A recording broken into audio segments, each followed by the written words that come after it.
Dr. Harjot Kaur, after you started wearing a turban and Bana all the time, did you face any discrimination?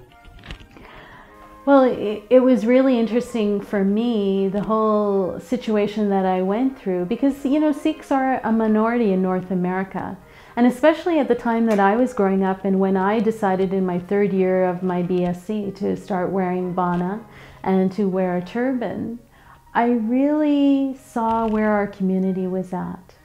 And I actually faced more discrimination from within the community, within the Sikh community.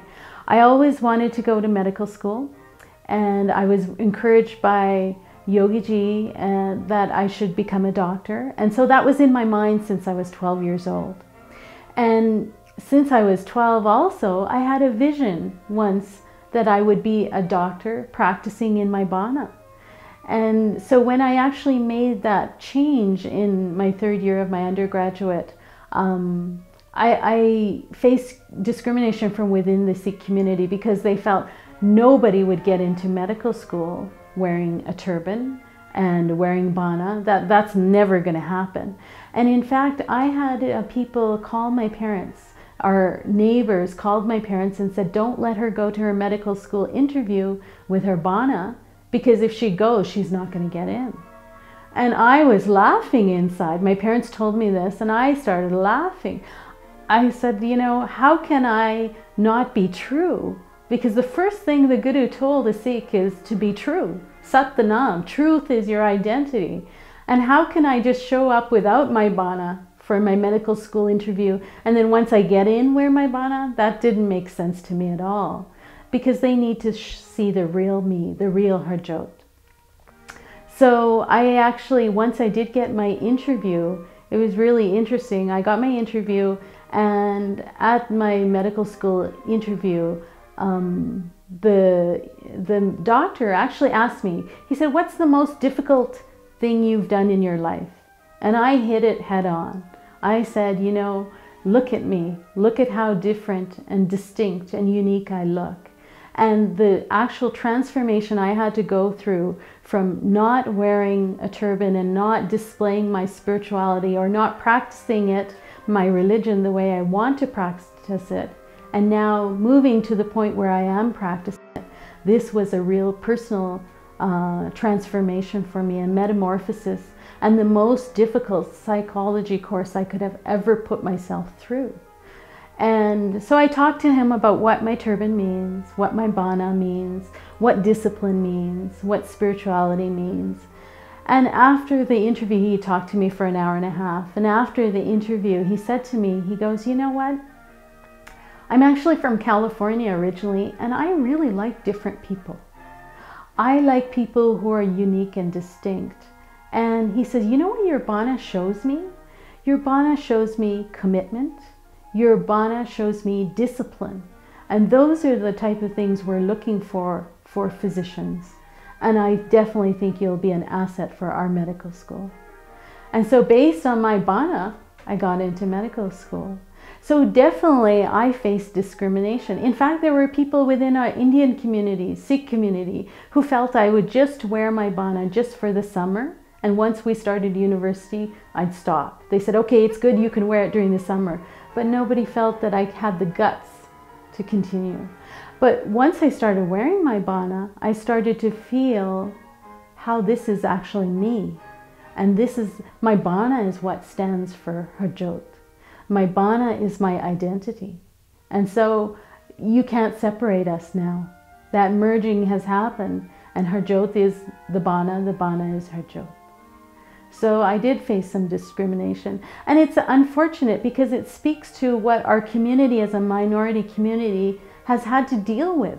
The first generation coming over, emigrating from India and coming to the North American subcontinent, it talks about their persecution, and it's sad.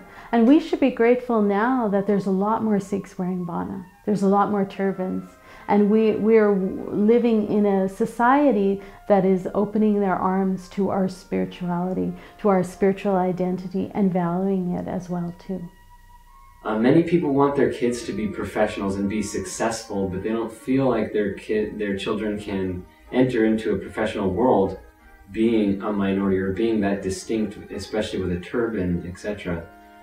How has it been practicing medicine and being a doctor with your patients and with your colleagues, etc.? I think my Bana and my distinct form that the Guru Gobind Singh has given us has been a true blessing for my profession.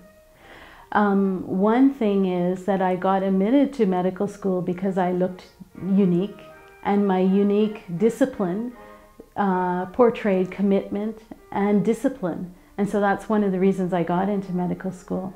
But also, I think that my patients and my other colleagues and peers, at first, you know, I think the medical establishment was a little bit leery. How are patients going to perceive this lady with a turban and all in the white? And actually, the majority of patients were very open. And I think they're open because everybody is a unique and distinct individual. And so what does my Bana represent? A unique identity. And so if I'm unique and distinct and a minority, then they know that I can relate to how they are as well as individuals. The kids, they're so cute. They ask me, what's that? What did you tie on your head? And I tell them it's my turban, and I explain a little bit about it. And some of the kids actually want to tie a turban too.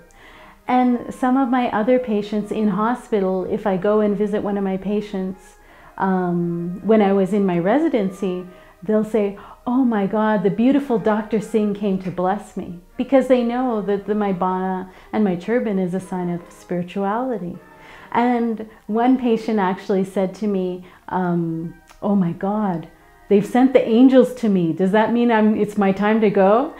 So I think people take it in a very positive manner. And I think it actually opens a door of dialogue for spirituality and religion, because some of my patients will say, Dr. Singh, I don't really believe in God and I don't really pray. And I say, that's okay. And to those patients of mine who are spiritually minded and have a practicing spirituality, they'll say, Dr. Singh, you know what? I did my prayers today, and I did this, and I encourage them and I celebrate their spirituality as well. So I feel that my Bana has actually opened doors for me with my patients and with my colleagues. I remember one of my preceptors saying to me, you know what? I didn't know how my patients were going to take you, but they really take to you. They really identify with you. And he goes, they all talk about you, the lady doctor in white. And I even find there was a real concern at the time of my rotation in psychiatry, where the patients who were mentally disturbed, how would they view this? And what I found is those patients who had some sort of mental challenge, they were the ones who were very easy to identify with me, because they felt they were different than everybody else. And they saw me as different, and they knew that unique identity was a distinct feature or something that could bond us together. So it actually helped me a lot. And I think that, you know, in parents who say that my children can't become professional, they can't get a job because of a beard or a turban or because of the Bana, I'd like to say that, you know, society in general does value those individuals who are unique and distinct. Right now we live in times of Maya, where those basketball players or those football players or entrepreneurs who do something unique and distinct, they're valued. But those who stand unique and distinct because of their discipline, because of their commitment, because of their spiritual practice, they too are valued. And as we see in the age of Aquarius, they'll be valued even more. So I encourage all my brothers and sisters to stick to your faith and your practice, because you will be successful. And the Guru did say, Raj karega Khalsa. So our Khalsa Raj will come, and our Khalsa Raj will come by the success of each individual Sikh as well too.